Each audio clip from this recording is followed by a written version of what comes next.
आखिर क्यों दिया था मंदोदरी ने पाकिस्तान को श्राप।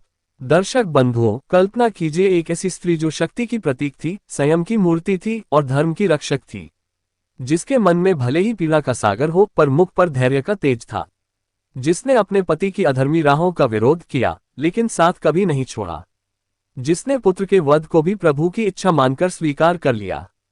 लेकिन जब अधर्म की सीमाएं पार हो गईं, तब उस स्त्री के मौन में भी श्राप का नाद गूंज उठा। वह स्त्री थी मंदोदरी, एक पतिव्रता, एक शिव भक्त और लंका की नीति की अंतिम किरण।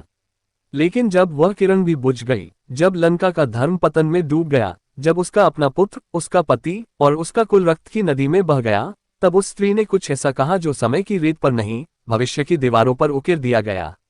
उसने एक भविष्यवाणी की, एक श्राप दिया।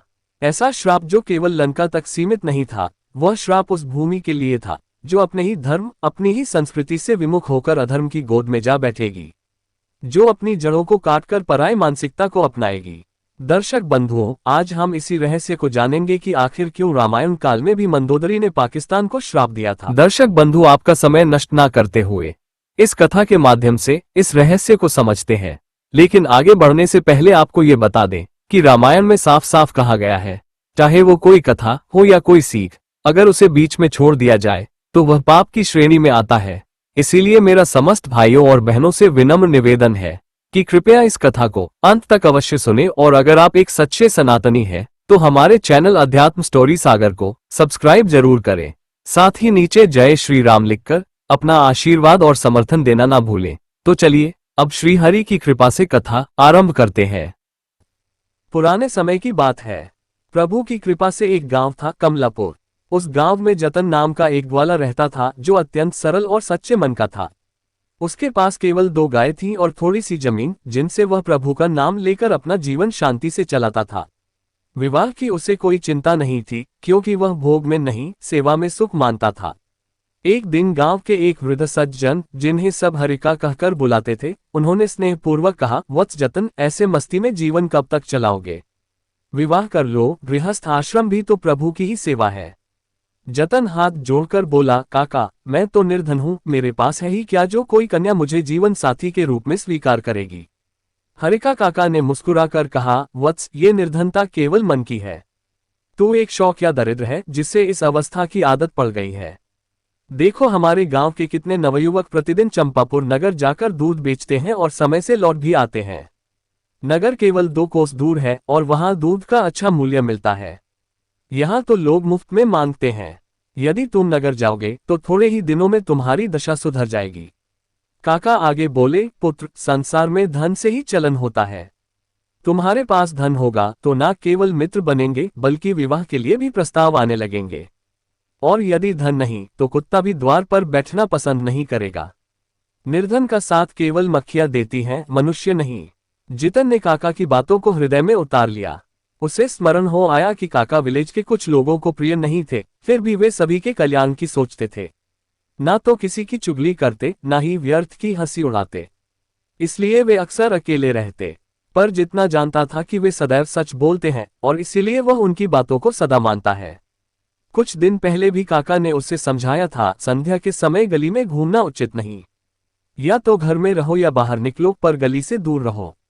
उस समय जितन को ये बात समझ नहीं आई थी, पर एक दिन वह किसी दुकान से सामान लेकर लौट रहा था तो एक वृद्धा ने अपनी बहू से कहा, बहू, दरवाजा बंद रखना, आजकल गली में कुछ गुंडे घूमने लगे हैं। जितने समझ गया कि यह बात उसी पर कही गई थी। उसे अब हरि काका के शब्दों का मर्म समझ आ गया था कि जहां भीतर खोट होता है वहीं दूसरों को भी दोषी देखा जाता है। उसने मन में निश्चय कर लिया कि अब नगर जाकर दूध बेचेगा और गांव की गलियों से दूर ही रहेगा। काका की बातें अब उसे ईश्वर की वाणी के समान लगती थीं। जैसे पराई नारी की छाया से भी दूर रहना चाहिए, जिसमें नखरे हो वह कभी सच्ची नहीं होती, और पद चलन अपने को सबसे बढ़कर पतिव्रता समझती है। जितन ने अगले ही दिन भोर में उठकर गौ माता का दूध दूहा और फिर हरि काका से विनती की, काका, जब तक मैं नगर से लौटूं कृपा करके गायों और घर का ध्यान रखिएगा। प्रभु का नाम लेकर वह नगर के लिए निकल पड़ा। नगर में प्रवेश से पहले ही उसे एक ढाबा दिखा जिसे एक अधेड़ स्त्री चला रही थी। उस माता ने जितन को देखकर प्रेम पूर्वक बुलाया और कहा, बेटा, क्यों ना तुम प्रतिदिन मुझे ही दूध दे दिया करो। चाहो तो प्रतिदिन मूल्य ले लिया करो या सप्ताह में एक बार ले जाया करो। तब जितन ने हाथ जोड़कर विनम्रता से कहा, काकी, मैं तो अभी नए नए नगर में आया हूं। प्रभु की इच्छा से कुछ जान पहचान भी नहीं है। आप जैसी मातृभाव स्त्री पर भी पहली बार ही विश्वास करूं तो मन डगमगाता है। मैं तो यही कहता हूं कि अगर आप सच्चे मन से दूध लेना चाहती हैं तो एक हाथ से दूध लीजिए और दूसरे हाथ से पैसा दीजिए, तभी मैं सेवा कर सकूंगा, वरना प्रभु श्री राम का नाम लेकर मैं आगे बढ़ जाऊंगा। नगर में और भी प्रभु भक्त हैं जो गाय माता के दूध की महत्ता समझते हैं और आदर पूर्वक मूल्य भी देते। स्त्री ने मुस्कुराकर कहा, अरे बबुआ, काहे क्रोध करते हो? मैं भी तो वही कह रही हूं। तुम रोज का पैसा रोज ही ले लिया करो ताकि बाद में कोई वाद विवाद ना हो, कोई उलझन ना रहे। जितन को उस स्त्री की बात भाव में डूबी हुई लगी। वह सहजता से मान गया, दूध दिया और दिन का पैसा लेकर शांति से अपने गांव लौट आया। घर आकर उसने श्रद्धा से हरि काका को बताया, काका, आपकी दी हुई सलाह प्रभु की कृपा जैसी रही। मेरी गाय माता का दूध तो अब नगद हाथों हाथ बिकने लगा है, जबकि गांव में तो स्त्रियां मुझसे बिना मूल्य मांग लेती थीं और फिर मुझे ही दोष देती थीं। ऊपर से जब कभी मैं गली से किसी आवश्यक कार्य से निकलता तो वही स्त्रियां दरवाजा बंद कर लेती और मुझे अपमानजनक शब्द कहती, जितना की आंखें नम थीं। वह बोला, रात्रि के समय जब कोई एक स्त्री मेरे घर आती और कहती, बबुआ, पांव भर दूध दे दो, बच्चा रो रहा है, तो मैं अपना कर्तव्य समझ कर देता था। पर जब वह स्वार्थ सिद्ध हो जाता तो वही स्त्री मुझे अपवित्र मानती। अब मुझे समझ में आ गया कि संसार में बिना कारण किसी से कोई संबंध नहीं रखना चाहिए। आपने जो राह दिखाए वो प्रभु की इच्छा का मार्ग है। इस प्रकार जितन हर दिन नगर जाकर दूध बेचने लगा। ढाबे वाली भी प्रतिदिन उसे ईमानदारी से उसका मूल्य देती रही। समय बीतता गया, 1 वर्ष पूरे हो गए, जिस दिन के दिन अब प्रभु की कृपा से सुख में होने लगे। गायों की संख्या भी अब 3-4 हो चुकी थी। एक दिन हरि काका फिर स्नेह पूर्वक बोले, बेटा, अब समय आ गया है कि तुम विवाह कर लो। घर अब खाली छोड़कर जाना ठीक नहीं, और अब तो तुम्हारे पास कई गौमाता भी हैं। पत्नी होगी तो घर और गौ सेवा दोनों में हाथ बटेगा। चेतन ने नम्रता से उत्तर दिया, काका, मन तो मेरा भी करता है कि अब कोई धर्मपत्नी मिले जो सेवा और प्रेम से जीवन संवार दे, परंतु कौन पिता होगा जो अपनी बेटी का हाथ मेरे हाथ में देगा? हरि काका मुस्कुराए, बेटा, ये तो मैं भूल ही गया था। पर तुम चिंता मत करो, प्रभु पर विश्वास रखो, अपने काम में मन लगाओ। समय आएगा और कोई ना कोई दैविक संयोग तुम्हारे जीवन में प्रवेश करेगा। इधर जितन के मन में श्रद्धा थी और उधर ढाबे वाली के मन में अब कपट जन्म लेने लगा था। सोचने लगी, अब तो जितना मुझ पर विश्वास करने लगा है, अब इससे उधार में दूध भी लिया जा सकता है। फिर एक दिन वह मीठे शब्दों में बोली, बबुआ, रोज रोज थोड़ा थोड़ा पैसा ले जाते हो, वह तो यूं ही खर्च हो जाता होगा। अगर तुम मुझे भरोसे से सप्ताह में एक बार पैसा लिया करो तो तुम्हें लाभ होगा। जब ज्यादा पैसा इकट्ठा होगा तो कोई बड़ा काम भी कर सकोगे। और ऐसे रोज रोज के छोटे पैसे तो जैसे आते हैं वैसे ही चले जाते हैं, बाद में पता भी नहीं चलता कि गया कहाँ। जितना बोला, काकी, तुम ठीक कह रही हो, पर तुम हफ्ते में ही पैसा दे दिया करो, मुझे रोज रोज पैसे की जरूरत नहीं है। ढाबे वाली तो यही चाहती थी कि जितना उसे उधारी में दूध देने लगे। फिर क्या था, जितना रोज उसे दूध देने लगा। इस तरह एक पखवाड़ा बीत गया, लेकिन बुढ़िया ने पैसे देने का नाम तक नहीं लिया। तब जितना गांव आया और हरि काका को सारी बात बताई। काका बोले, बेटा, ये तो तुमने बहुत गलत किया है। एक दिन की उधारी भी नहीं देनी चाहिए थी। वह धोखा कर सकती है, या तो कम पैसे दे देगी या फिर बिल्कुल नहीं देगी। आज ही जाकर पैसे मांगो और अगर बहाना बनाए तो उसे छोड़ दो। किसी और को दूध बेचो, लेकिन नगद में ही। उधारी कभी मत देना, ये बहुत बड़ी मूर्खता हो गई। बेटा, कम से कम मुझसे पूछ लेते। जितना जल्दी से नगर गया और ढाबे पर जाकर बोला, काकी, तुमने कहा था कि हफ्ते में पैसे दोगी, अब तो 2 हफ्ते हो गए हैं। बुढ़िया बोली, तो क्या हो गया? क्या मैं कहीं भाग रही हूँ? कल दे दूंगी पैसे, आज मेरे पास नहीं है। अब से रोज पैसे ले लिया करना, मैं तो काम में उलझ जाती हूँ, इसलिए भूल जाती हूँ। उसकी बातों को सुनकर जितन को लगा, शायद सच में भूल गई होगी, वरना पैसा क्यों रखेगी। वो उस दिन चुपचाप घर लौट आया, लेकिन अगली सुबह जब वह फिर दूध लेकर गया तो सबसे पहले पैसे की बात की। ये सुनकर बुढ़िया गुस्से से बोली, तुम तो 1 साल से पानी मिलाकर दूध दे रहे हो, तुम्हारा दूध तो खराब। मैंने तुम पर भरोसा किया और धोखा खा गई। तुम्हारे पैसे नहीं निकलते, बल्कि मेरे पैसे तुम पर निकलते हैं। जितना बोला, काकी बेईमानी मत करो, मेरे पैसे वापस दे दो। बुढ़िया बोली, बेईमानी तो तुम कर रहे हो, अब 1 साल तक तुम मुझे मुफ्त में दूध दोगे। जितना समझ गया कि बुढ़िया ने उसे धोखा दे दिया। वो बोला, इसे कोई और ग्वाला दूध नहीं देता। जितना चुपचाप अपना दूध का डिब्बा उठाकर नगर की तरफ चल दिया। तभी बुढ़िया पीछे से बोली, अगर तू मुझे दूध नहीं देगा तो मैं राजा के दरबार जाऊंगी। ये सुनकर जितन डर गया। तभी एक दूसरा ग्वाला मिला जो नगर जा रहा था। वह बोला, भाई डर मत, ये सबको इसी तरह डराती है, अगर ये दरबार गई तो खुद फंस जाएगी। इसने हर ग्वाले को धोखा दिया है। हम सब हैरान थे कि तुझे इसने 1 साल तक पैसे दिए, वरना ये तो किसी को 1 पैसा नहीं देती। थोड़े दिनों में उधारी लेती है और फिर बोल देती है कि तुम दूध में पानी मिलाते हो। उस ग्वाले ने कहा, तू नगर में घूम घूम कर दूध बेच, अच्छे दाम मिलेंगे और उधारी का झंझट भी नहीं रहेगा। किसी एक को दूध मत दे। जितना नगर गया उसका सारा दूध बिक गया और ज्यादा कीमत में बिक गया। जितना मन ही मन पछता रहा था कि मैं उस बुढ़िया के झांसे में क्यों आ गया। अगले दिन जब जितन फिर उसी रास्ते से निकला तो बुढ़िया ने आवाज लगाई, बबुआ आओ अपना पैसा ले लो और फिर से मुझे ही दूध दे दिया करो। जितन बोला, काकी मेरा दूध तो खराब क्वालिटी का है, तुम इससे क्या करोगी, और पैसे की भी मुझे जरूरत नहीं है, तुम रख लो अपने पैसे। इतना कहकर जितना आगे बढ़ गया। बुढ़िया पछता रही थी, अब कोई उसे दूध देने वाला नहीं था, सब ग्वाले उससे दूर रहते थे। दूध ना मिलने से उसका ढाबा भी बंद होने लगा।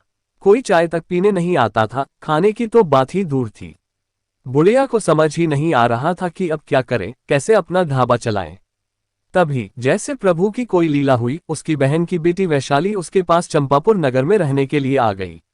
वैशाली की माता का देहांत हो चुका था, पिता ने दूसरा विवाह कर लिया था और सौतेली माता उसे बहुत दुख देती थी। इसलिए वैशाली ने सोचा, मेरी संगी मौसी अकेली रहती है, मुझे जरूर बेटी की तरह प्रेम देगी। वैशाली अब बच्ची नहीं थी, सयानी थी। उसके आने से बुढ़िया बोगिया को बहुत राहत मिली। वह सोचने लगी, अब मेरी मुश्किलें हल हो जाएंगी। ढाबे पर तो कोई दूध देने आता नहीं, लेकिन ये लड़की घर पर रहेगी तो दूध तो खरीद ही लेगी। मैं उसे दुकान पर लाकर काम में ले लूंगी। बोगिया का एक छोटा सा घर नगर में था, जो अधिकतर ताले में ही बंद रहता था। वह कभी हफ्ते में तो कभी पखवाड़े में घर जाती थी। अब वह सोचने लगी कि लड़की घर पर रहेगी तो अच्छा होगा। लेकिन वैशाली को यह बात अजीब लगी।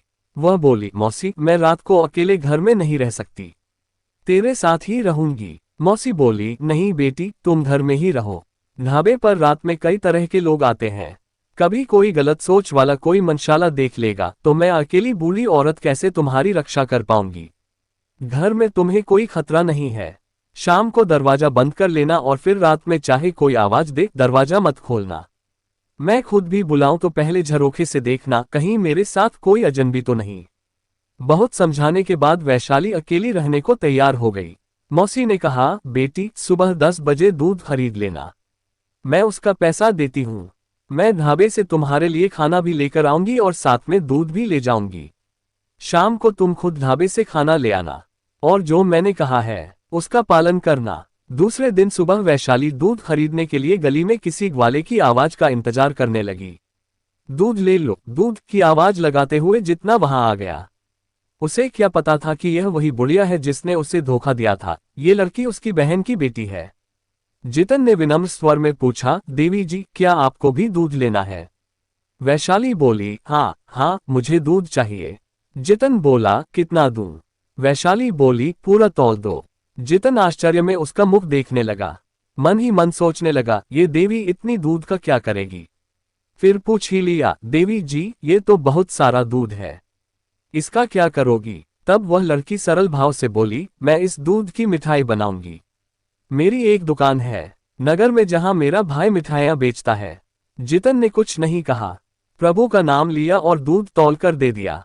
लड़की फिर बोली, आप रोज मुझसे पैसे ले लिया करो और अपना सारा दूध मुझे ही बेच दिया करो। जितन ने विनम्रता से कहा, मुझे तो बस मेहनत का पैसा चाहिए देवी जी, दूध किसी को भी बेच दूंगा, लेकिन अगर तुम रोज खरीदो तो रोज तुम्हें ही दूंगा। मैं यूं ही फेरी लगाकर दर दर भटकने में रुचि नहीं रखता। अब वैशाली प्रतिदिन दूध खरीदने लगी। इस तरह कुछ महीने बीत गए। दो युवा मन आपस में धीरे धीरे एक दूसरे के प्रति आकर्षित होने लगे। एक दिन लड़की ने संकोच से पूछा, ग्वाले जी आपके घर में कौन कौन रहता है? जित ने बोला, मैं अकेला ही रहता हूँ, मेरा इस संसार में कोई अपना नहीं है। लड़की बोली, आपको विवाह कर लेना चाहिए। जितन ने शांत स्वर में कहा, शादी विवाह तो भाग्य की बात है, लिखा होगा तो जरूर होगा। आप मेरी छोड़िए, अपने बारे में बताइए। लड़की बोली, मेरे साथ बस मेरा भाई रहता है, वह दिन रात दुकान पर रहता है और मैं अकेली घर में रहती हूँ। फिर उसने खुद ही झेपते हुए कहा, पर आप मुझसे ये सब क्यों पूछ रहे हैं? और मैं भी मूर्खता कर गई कि अकेली रहती हूँ ये कह दिया। वैशाली ने धीमे स्वर में कहा, अब मेरी यह बात किसी से मत कहना। चेतन ने तुरंत कहा, नहीं देवी जी, मैं ऐसा नहीं करता, मैं तो अपनी बात भी किसी से नहीं कहता, आपने अपनी जैसी लगी इसीलिए कह दिया। फिर चुपचाप दूध दिया और वहां से चल पड़ा। अब मौसम बरसात का आने वाला था। हरी काका ने उसे पहले ही कहा था, बेटा जब नगर जाना तो खेत में बोने के लिए बाजरे का बीज मेरे लिए भी लेते आना, मैं पैसे दे दूंगा। जितना हर दिन बाद डालता रहा, लेकिन जैसे ही वर्षा शुरू हुई, हरी काका बोले, आज चाहे जैसा भी हो बीज लेकर ही आना, मैं तुम्हारा घर और गौ माता की देखभाल कर लूंगा। जितन बोला, काका मौसम बहुत बिगड़ गया है, रास्ते में जो नाला पड़ता है उसमें पानी भर जाएगा, 4-5 घंटे इंतजार करना पड़ेगा, मैं कल ला दूंगा। हरी काका बोले, नहीं बेटा, आज कोई बहाना नहीं चलेगा, चाहे कल लौटो लेकिन बीज लेकर ही आना, बाकी सब मैं संभाल लूंगा। जितन सुबह सुबह नगर को निकल पड़ा, लेकिन जैसे ही घर से चला बारिश शुरू हो गई। नगर पहुंचते पहुंचते बारिश और तेज हो गई। उसने जल्दी से वैशाली को दूध दिया और चलने को हुआ। तभी वैशाली बोली, इस बारिश में आप घर लौट जाओगे? जितन बोला, मैं तो अभी बाजरे का बीज लेने जा रहा हूँ, अगर मौसम साफ हुआ तो लौट जाऊंगा, नहीं तो रात यहीं कहीं रुक जाऊंगा। वैशाली बोली, तो फिर आप कहाँ रुकोगे? जितन बोला, किसी पेड़ के नीचे बैठ जाऊंगा, रात कट जाएगी प्रभु की दया से। वैशाली ने तुरंत कहा, नहीं ऐसा मत करना, अगर लौट नहीं पाए तो यहीं मेरे पास आ जाना। जितन बोला, देवी जी मैं आपके घर कैसे रह सकता हूँ, ऊपर से आप अकेली रहती हैं। वैशाली बोली, यह अकेले और दुकेले की बात नहीं है, बात जान की है, अगर आप बरसात में बाहर रहोगे तो बीमार पड़ जाओगे या कुछ अनहोनी भी हो सकती है। मुसीबत में किसी की मदद करना पाप नहीं होता, आप तो मुझे अपने जैसे लगते हो, शायद पिछले जन्म का कोई नाता हो। वह बोली, आप मेरी बात को याद रखना, कठिन समय में घर मत जाना, जान है तभी संसार है, हम किसी के काम तभी आते हैं जब तक जीवित हैं। वैशाली बोली, मरने वाले की फिर कौन सहायता करता है, उसका तो नाम तक मिटा दिया जाता है, इसीलिए हमें जब तक जीवन है हर जीव की सेवा करनी चाहिए। आप निसंकोच मेरे पास आ जाना। जितना जिसे अब समझ आ चुका था कि संकट में कौन साथ देता है, वह सीधा बीज की दुकान पर गया, बीज खरीदा और उसे अपने दूध वाले डब्बे में सुरक्षित करके बंद कर दिया। वह 3 से 4 घंटे वहीं बैठा रहा। बीज वाले ने कहा, भाई अब यह वर्षा रुकने वाली नहीं लगती, या तो इस बरसात में भीगते हुए घर लौट जाओ या किसी धर्मशाला में रुक जाओ, ऐसे कब तक बैठे रहोगे? जितना बाहर निकला, नगर के सारे द्वार बंद थे, कहीं किसी छज्जे के नीचे खड़ा हो जाता तो भीतर से आवाज आती, आगे बढ़ो, यहाँ रुकने की जगह नहीं है। तब उसके मन में आया, गांव और नगर में बड़ा फर्क है, हम गांव में किसी संकट में पड़े को द्वार पर बिठाते हैं, भोजन देते हैं, अपने कपड़े देते हैं, लेकिन यहाँ कोई छाव भी नहीं देता। वह तेज कदमों से वैशाली के घर पहुंचा। वैशाली तो जैसे उसका इंतजार ही कर रही थी। बोली, आप आने में इतनी देर क्यों लगा दिए? मैं समझी कि आप लौट गए, मगर अब समस्या है, मेरे पास पुरुषों के कपड़े नहीं हैं, बस एक साड़ी है, चाहे तो वही पहन लो जब तक कपड़े सूखे। जितन थोड़ा मुस्कुराकर बोला, काहे मजाक कर रही हो? वैशाली बोली, मैं मजाक नहीं कर रही, यही है जो है, धोकर पहन लो और खाना भी बस हमारे लिए ही है, आधा आधा खा लेंगे। जितन ने वही किया जैसा वैशाली ने कहा। थोड़ी देर बाद वैशाली बोली, अब मैं अपने मन की बात कह देती हूँ, आप मुझे बहुत अच्छे लगते हैं, मैं निश्चय कर चुकी हूँ कि आपकी जीवन संगिनी बनूंगी। जितना चौंक गया, आप ये क्या कह रही हैं? आपके भाई को पता चला तो बहुत नाराज होंगे। वैशाली बोली, जो प्रेम करता है वो प्रभु से भी नहीं डरता, फिर घर वालों की क्या बात है? अब आप सच बताएं, क्या आपको मुझसे प्रेम है? जितन ने सिर झुकाकर कहा, ऐसा कौन होगा जो आपसे प्रेम ना करे। 8 सच कहूं तो मैं आपकी याद में ही सोता हूं और याद करते हुए जागता हूं। वैशाली मुस्कुराए। तो फिर क्यों दूरी बनाते हो? कल सुबह ही मुझे अपने साथ घर ले चलो। जितन बोला, कोई बखेड़ा हो गया तो? वैशाली बोली, बखेड़ा तो अब भी है। जब आप मेरे साथ मेरे ही घर में हो, इससे बड़ा क्या होगा? दोनों प्रेम की सच्ची और आत्मिक बातें कर रहे थे। उधर ढाबे वाली का एक पड़ोसी पचोर जब से वैशाली को देखा, बेचैन रहने लगा। वह एक आंख से अंधा और मन से दूषित था। वह बुढ़िया की सेवा में दिखावे से हाथ बटाने लगा। उसकी आनी के पास 10,100 सिराम सोने की मोहरें थी, जो वह चोरी से उठा लाया और बुढ़िया से बोला, अगर तुम वैशाली से मेरा विवाह करा दो तो ये सब तुम्हारे हैं। बुढ़िया सोचने लगी, वैशाली तो कभी इस अंधे से विवाह नहीं करेगी, लेकिन अगर कुछ अनहोनी हो गई तो उसे मानना ही पड़ेगा। रात हो चुकी थी, वर्षा तेज थी और पचोखर ढाबे में ही था।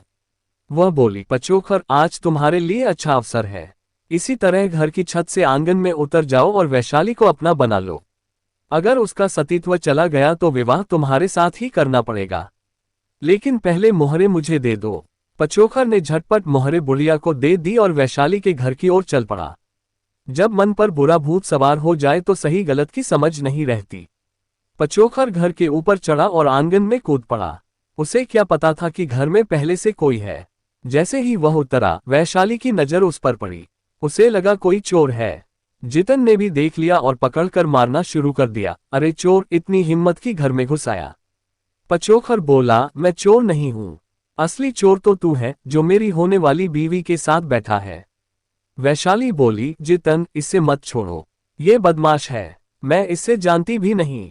इसे खूब मारो, तभी सच बोलेगा। जितन ने उसे बेरहमी से पीटा। तब पचोर चिल्ला उठा, मैंने इसकी मौसी से 10,100 सोने की मोहरों में सौदा किया था। उसी ने मुझे भेजा है वैशाली की इज्जत खराब करने के लिए, लेकिन तू बीच में आ गया और सब बिगाड़ दिया। वैशाली बोली, मेरी इज्जत तो भगवान ने बचा ली, लेकिन अब तेरी इज्जत कोई नहीं बचा सकता। वह जितन से बोली, अब बताओ क्या करना है? जितन बोला, जो तुमने कहा वही करेंगे, लेकिन इसको ऐसा सबक सिखाना है कि फिर किसी लड़की की तरफ आंख उठाने से पहले 100 बार सोचे। दोनों ने उसे चारपाई से बांध दिया। वैशाली ने खूब मिर्च पीसी।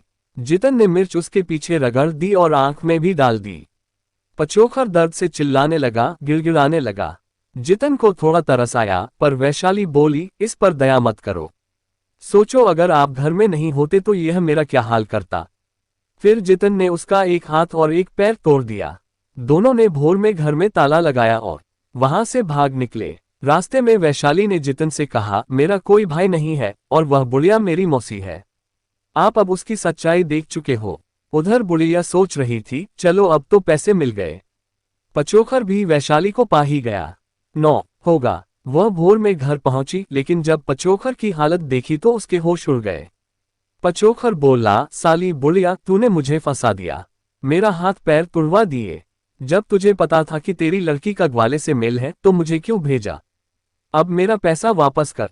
वह बोला, तेरी लड़की ग्वाले के साथ भाग गई है।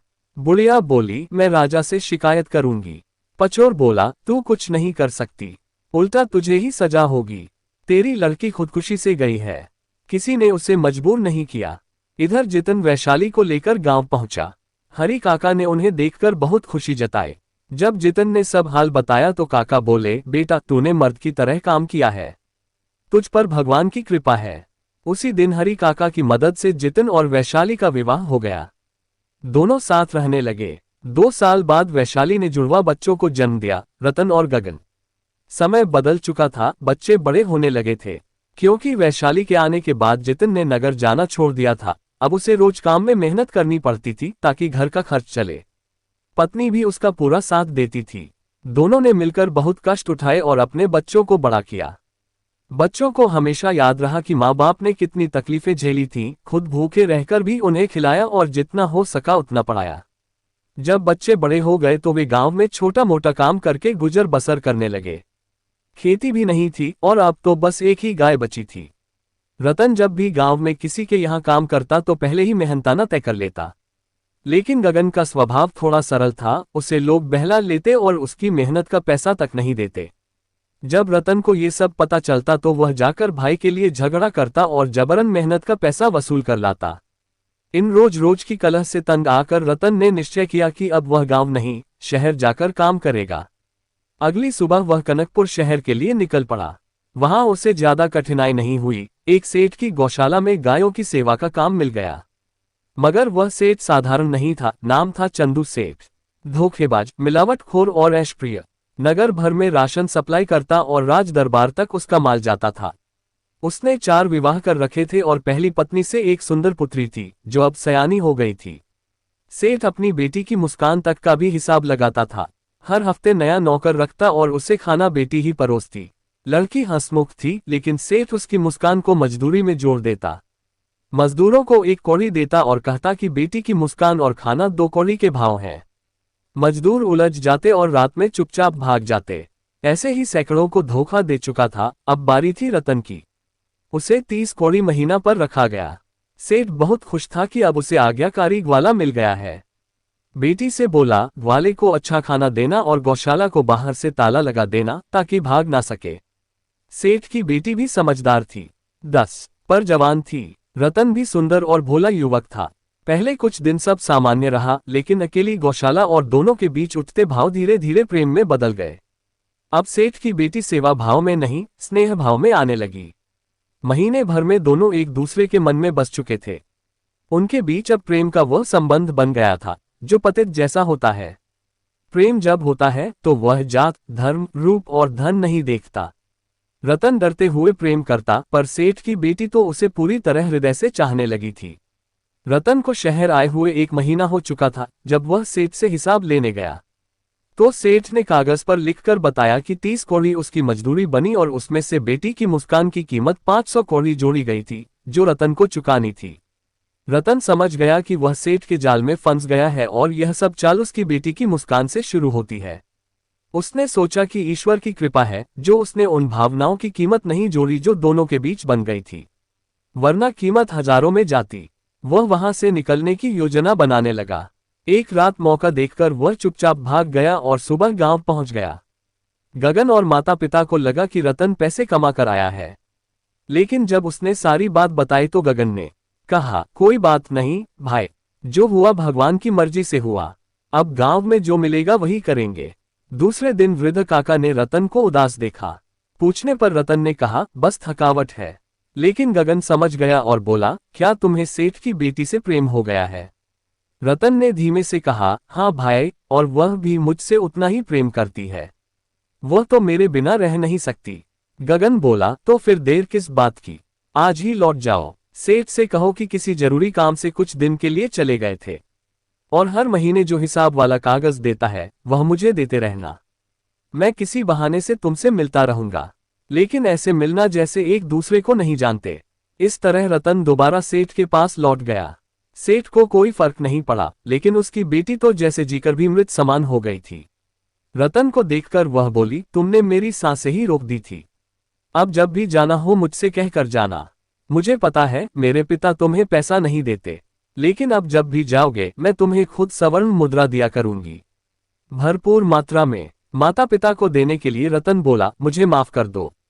मैं नहीं चाहता था कि आप मुझसे दिल से प्यार करती हो, लेकिन अब मैं समझ गया हूं। मैं भी अब आपके बिना जी नहीं सकता।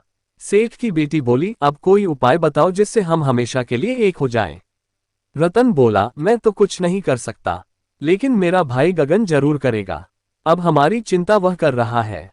गगन को पहले से ही पता था कि बूढ़ा सेठ बड़ा आशिक मिजाज है।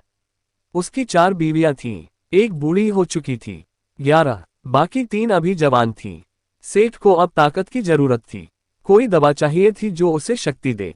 वैसे तो ऐसी कोई दवा नहीं होती, लेकिन सोच के सहारे बहुत कुछ किया जा सकता है। गगन ने इसी सोच को अपना तरीका बना लिया। उसने एक बोरी काबुली चना उठाया और सेठ की दुकान पर पहुंच गया। वह पहले ही सेठ की दुकान और घर देख चुका था। बोला, मेरे पास एक खास चना है जिसे एक महात्मा ने वर्षों तप कर बनाया है। इसे खाने से बूढ़ा आदमी भी अपनी 10 बीवियों को खुश कर सकता है। सेठ के कान खड़े हो गए। बोला, क्या कीमत लोगे? गगन बोला, 10 दला 90 स्वर्ण मुद्रा। सेठ बोला, पागल हो क्या? चने की बोरी तो 4 चांदी में मिलती है। गगन बोला, सेठ जी, ये वैसा चना नहीं है, लेकिन कोई बात नहीं, ये सेठ मुकुंद के लिए ले जा रहा हूं। उन्होंने ही मंगवाया है। सेठ को पता था मुकुंद सेठ की 5 बीवियां हैं। बोला, बबुआ नाराज मत हो, ये चना मुझे ही दे दो, दाम थोड़ा कम कर दो। गगन बोला, ठीक है, 10 नहीं तो 9 दला 90 दे दो। मुकुंद सेठ को मैं मना लूंगा। सेठ को लगा अब बहस करना ठीक नहीं। उसने तुरंत सौदा तय कर लिया कि यह चना उसके पास ही रहे। चंदू सेठ ने वह चना खरीद लिया। गगन स्वर्ण मुद्रा लेकर वहां से चला गया। सेठ ने वह चना बड़े जतन से छुपा कर रख दिया। उसी समय राजा का खास रसोइया राशन लेने के लिए सेठ की दुकान पर आ गया। रसोइया ने देखा कि सेठ कोई विशेष चना छुपा रहा है। उसने बहुत सारा सामान खरीदा और बोला, मुझे एक बोरी चना भी चाहिए। सेठ ने दूसरी बोरी से चना देने की कोशिश की, लेकिन रसोइया ने उसी बोरी का चना मांगा जिसे सेठ ने छुपाया था। सेठ बोला, ये चना तो मैंने अपने लिए रखा है, इसे नहीं दूंगा। जो था वह सीधे राजमहल का सेवक था। राजा के रसोइये का रुतबा भी किसी छोटे मंत्री से कम नहीं होता। वह नाराज होकर सीधा राज दरबार पहुंचा और शिकायत की, महाराज, सेठ आपके लिए सड़ा हुआ और घटिया चना दे रहा था, लेकिन अच्छे चने को अपने लिए छुपा रखा है। जब आपके साथ ऐसा कर रहा है तो आम प्रजा को क्या देता होगा, इसकी कल्पना कीजिए। राजा ने तुरंत अपने एक विशेष मंत्री को आदेश दिया, सेठ के पास जाओ और उससे वही विशेष चना लेकर आओ। यदि वह देने से इनकार करे तो उसे गिरफ्तार करके हमारे सामने हाजिर किया जाए, हम उसे दंड देंगे। मंत्री सेठ के पास गया और उस विशेष चने की मांग की जो उसने छुपा रखा था। सेठ ने साफ इनकार कर दिया। मंत्री ने सैनिकों को इशारा किया, इसे अभी गिरफ्तार करो। सेठ को पकड़कर सिपाही राज दरबार में ले आए और महाराज के समक्ष खड़ा कर दिया। राजा ने कठोर स्वर में पूछा, तुमने अच्छे चने रसोइये को क्यों नहीं दिए? सच सच बताओ, वरना दंड के लिए तैयार रहो। सेठ डर के मारे कांपने लगा। बोला, महाराज, वह चना एक युवक ने मुझे 999 नए स्वर्ण मुद्रा में बेचा है। दिव्य है, इसे खाने से आदमी कभी बूढ़ा नहीं होता और उसमें इतनी शक्ति आ जाती है कि वह कई पत्नियों को प्रसन्न कर सके।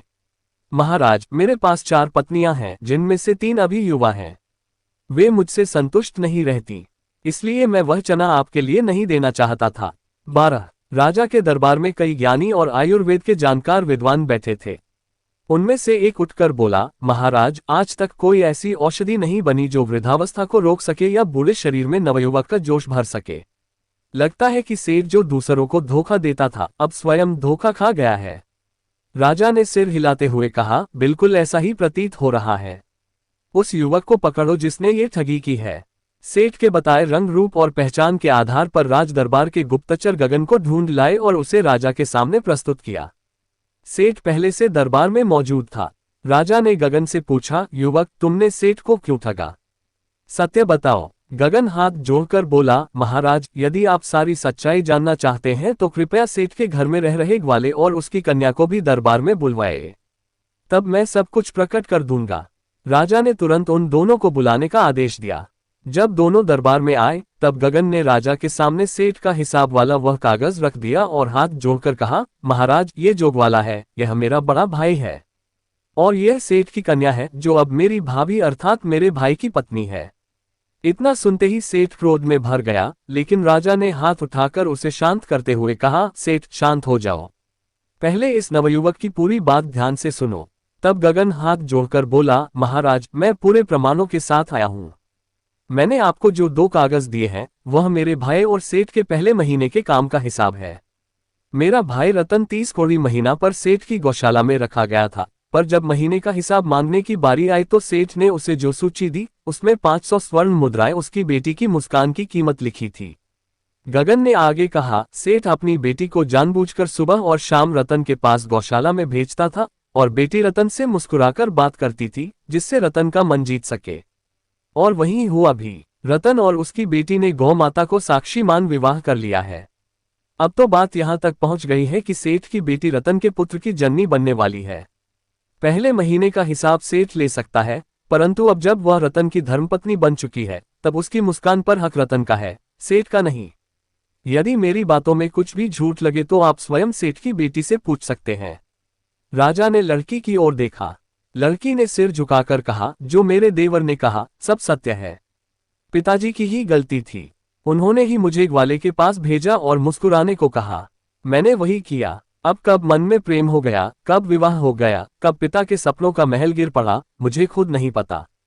अब मैं सिर्फ ये जानती हूं कि रतन मेरे पति हैं और मैं उनके पुत्र की मां बनने वाली हूं। राजा बोले, इन सब बातों से स्पष्ट होता है कि दोष सेठ का ही है। सेठ, जो गलती हो गई उसे बदला नहीं जा सकता। अब अपनी बेटी और दामाद को सम्मान के साथ घर में स्थान दो। फिर राजा गगन से बोले, तुमने जो सेठ से लिया ठगे हुए धन को अब राज दरबार में जमा करो। गगन वह धन साथ ही लाया था। उसने वह पूरा धन राजा के समक्ष रख दिया। राजा बोले, ये धन धोखे से प्राप्त किया गया है, इसलिए यह तेरा किसी जरूरतमंद को दान में दे दिया जाए। उसी समय एक विधवा स्त्री दरबार में आई और हाथ जोड़कर बोली, महाराज कृपा करें। मैं एक गरीब स्त्री हूँ, 2 बच्चों को पालती हूँ और दूसरों के घरों में काम करके गुजारा करती हूँ। राजा ने कहा, ये स्वर्ण मुद्राएं इस विधवा को दे दी जाए। गगन हाथ जोड़कर बोला, महाराज क्षमा करें, मैं कुछ कहना चाहता हूँ। राजा बोले, कहो बबुआ, क्या कहना चाहते हो? गगन बोला, महाराज क्यों ना आप 2 और याचकों को देख ले, हो सकता है कि उनमें से किसी को इस धन की और भी अधिक जरूरत हो। राजा बोले, ठीक है, देख लेते हैं। फिर दूसरे नंबर पर एक पुरुष आया जो दरबान की नौकरी की तलाश में था। राजा ने उसे एक और बैठने को कहा। तीसरे नंबर पर एक गुरुकुल संचालक आया। उसे एक रसोइया और एक दरबान की जरूरत थी और साथ ही रसोई भवन के निर्माण के लिए कुछ धन भी चाहिए था। गगन हाथ जोड़कर बोला, महाराज ये गुरुकुल संचालक सबसे उचित पात्र है, आप इन्हें 999 स्वर्ण मुद्रा प्रदान करें। उस विधवा माता को गुरुकुल में रसोइया नियुक्त करें। उसके दोनों बच्चों को वहीं शिक्षा भी मिलेगी और जो दरबान की नौकरी मांग रहा था उसे गुरुकुल का दरबान बना दें। इससे कई लोगों को एक साथ सहायता मिलेगी। और महाराज, यदि हम किसी को केवल दान दे तो वह भविष्य में बेकार बैठ सकता है, लेकिन यदि आप उस धन से रोजगार दे दे तो कई जीवन संवर सकते हैं। राजा गगन की बातें सुनकर अत्यंत प्रसन्न हुए। बोले, अब तक हमारे दरबार में तो केवल चापलूस ही भरे थे, पर आज सच्चा मार्ग दिखाने वाला मिला है। राजा ने बताया कि उनका एक मंत्री सेवानिवृत्त होने वाला है और उन्होंने गगन को राज्य का मुख्य सलाहकार मंत्री नियुक्त कर दिया। जिस बुद्धि से गगन ने रतन को सेठ की बेटी का पति और घर का मालिक बना दिया, उसी नीति से वह स्वयं राजा का विश्वासपात्र बन गया। सेठ की तो एक ही बेटी थी और राजा की भी एक ही पुत्री थी। राजा ने भी मन में विचार कर लिया कि उचित समय आने पर अपनी पुत्री का विवाह गगन से कर देगा।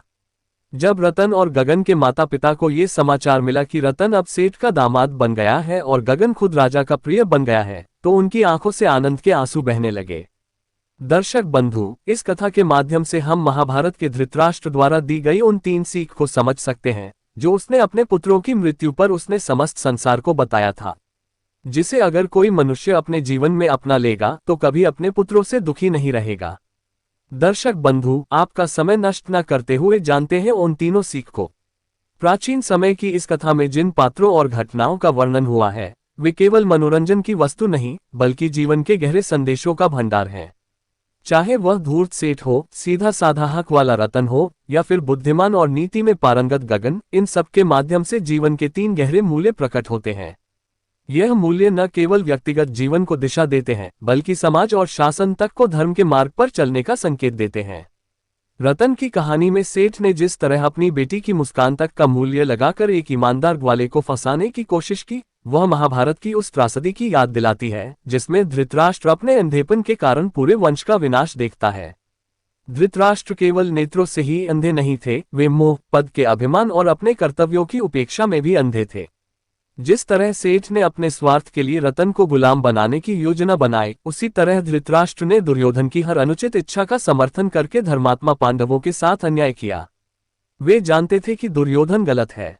बार बार विदुर, भीष्म, संजय और स्वयं श्री कृष्ण तक उन्हें चेताते रहे, लेकिन वे मोह से ऊपर नहीं उठ सके। उन्होंने ये सोचकर धर्म का साथ नहीं दिया कि वे पिता हैं, राजा हैं, परंतु राजा को पहले न्याय और धर्म का प्रतीक बनना होता है। इसी कारण पूरा कौरव वंश नष्ट हो गया और अंततः धृतराष्ट्र की गोद में केवल पुत्रों की लाशें शेष रह गईं। उस समय उन्होंने जो स्वीकार किया वह अमर सीख बन गया।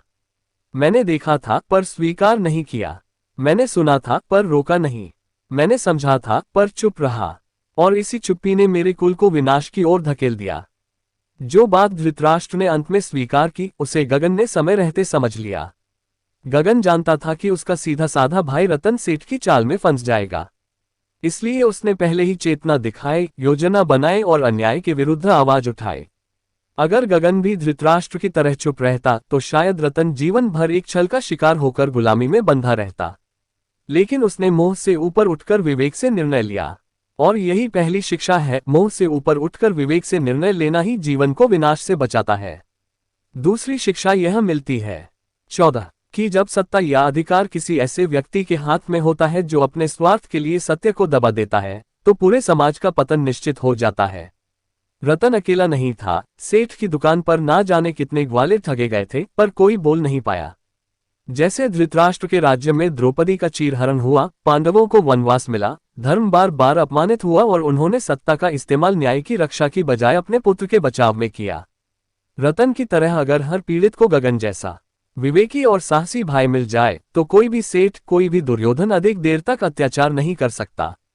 और तीसरी महत्वपूर्ण शिक्षा यह है कि जब किसी समाज में अन्याय के विरुद्ध बुद्धि और नीति से उत्तर दिया जाता है, तब वही समाज बचता है। महाभारत में श्री कृष्ण ने केवल अस्त्रों से नहीं, बल्कि बुद्धिमत्ता और नीति से धर्म की रक्षा की। चाहे वह शांतिदूत बनकर जाना हो या गीता का उपदेश देना। गगन ने भी तलवार नहीं चलाई, किसी को नहीं मारा, बस एक योजना बनाए और उसी योजना से सेठ की धूर्तता को उजागर कर दिया। प्रेम की रक्षा हुई, न्याय मिला और बुद्धिमत्ता से समाज को दिशा मिली। ये वही नीति है जो महाभारत में युधिष्ठिर और श्री कृष्ण ने सिखाई कि यदि तुम धर्म के पक्ष में हो तो तुम्हारा सबसे बड़ा शस्त्र है विवेक और धैर्य। धृतराष्ट्र ने मौन रहकर सिखाया कि जब अधर्म के विरुद्ध आवाज नहीं उठाई जाती तो अंत में धर्म स्वयं उठकर कहता है, अब देर हो चुकी है। और वहीं गगन जैसे युवक सिखा जाते हैं कि यदि समय रहते बुद्धि और नीति से काम लिया जाए तो बड़े से बड़ा छल भी सत्य के आगे हार जाता है। इसलिए इस कथा से यही सीख मिलती है, ना आंखें बंद करनी है, ना मुंह बंद रखना है, और सबसे जरूरी बात न्याय के लिए खड़े होना है, चाहे वह अपने भाई के लिए हो या पूरे समाज के लिए। यही जीवन की सच्ची सेवा है, यही धर्म है और यही वह चेतावनी है जो धृतराष्ट्र की चुप्पी से उठती है और आने वाली पीढ़ियों को मार्ग दिखाती है। दर्शक बंधु, कथा अभी यहीं खत्म नहीं होती। अभी हम ये भी जानेंगे कि आखिर क्यों मंदोदरी ने दिया था पाकिस्तान को श्राप। दर्शक बंधु, कल्पना कीजिए एक ऐसी स्त्री जिसने रावण जैसे महापराक्रमी और अहंकारी राजा की पत्नी होते हुए भी सदैव धर्म का पक्ष लिया, जो अपने पति की गलतियों पर मौन रही लेकिन कभी सहमति नहीं दी, जिसकी आंखों में करुणा थी पर हृदय में सच्चाई की ज्वाला थी। वह स्त्री थी लंका की महारानी मंदोदरी। लंका के महायुद्ध के बाद जब संपूर्ण रावण वंश समाप्त हो चुका था, मंदोदरी अकेली खड़ी थी ध्वस्त लंका की राख में अपने पुत्र मेघनाथ की चिता के पास, और रावण की मृत्यु के बाद उस उजड़े सिंहासन के समक्ष वह मौन थी। लेकिन उस मौन में एक चीत्कार छुपी थी, एक ऐसी स्त्री का चीत्कार जिसने सब कुछ धर्म के नाम पर खो दिया। उसी क्षण मंदोदरी ने त्रिकाल को साक्षी मानकर एक वचन दिया, एक श्राप दिया। ऐसा श्राप जो किसी एक व्यक्ति या काल के लिए नहीं था, वह श्राप था उस विचारधारा के लिए जो धर्म के नाम पर अधर्म को जन्म देती है, जो स्त्रियों को केवल भोग की वस्तु समझती है, जो युद्ध को गर्व मानती है और करुणा को कायरता। मंदोदरी ने कहा, जिस भी भूमि पर स्त्रियों का अपमान होगा, धर्म को भुलाकर अधर्म को अपनाया जाएगा और जहां सत्ता की भूख मानवता से बड़ी होगी, उस भूमि का नाश अवश्य भावी होगा। वहां की नदियां खून से लाल होंगी, वहां के बच्चे युद्धों में मरेंगे, 15 वहां की माएं विधवा होंगी और शांति उनके लिए केवल एक सपना बनकर रह जाएगी। उस समय सब ने सोचा कि मंदोदरी ने ये श्राप लंका के लिए दिया है, परंतु समय ने बताया ये श्राप उस भविष्य की भूमि को दिया गया था जिसका नाम है पाकिस्तान। क्यों? क्योंकि यही वह भूमि थी जो प्राचीन काल में सिंधु घाटी की भूमि थी, आर्यों की भूमि थी, शिव भक्तों की भूमि थी। लेकिन समय के साथ जब इस पवित्र भूमि पर अलगाव की राजनीति हावी हुई, जब धर्म के नाम पर रक्त बहाया गया, जब भारत माँ के टुकड़े किए गए और जब पाकिस्तान का जन्म हुआ, तब वह सब कुछ हुआ जो मंदोदरी के श्राप में वर्णित था।